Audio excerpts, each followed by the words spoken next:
SIR এর হিয়ারিংকে ঘিরে ৮১ বছরের বৃদ্ধের হয়রানির অভিযোগ উঠল কুমারগঞ্জ ব্লকের দিয়র পাঁচপুকুর এলাকায়।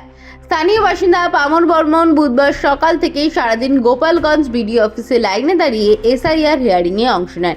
দীর্ঘ অপেক্ষা ও কাগজপত্র সংক্রান্ত জটিলতায় পড়ে ভোগান্তির শিকার হন তিনি। পামর বর্মনের জীবনের গল্পই আজ তার সমস্যার মূল কারণ।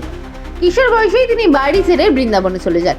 সেখানেই দীর্ঘদিন অবস্থান করে কাজকর্ম, ভগবানের নাম কীর্তনের সময় কাটান।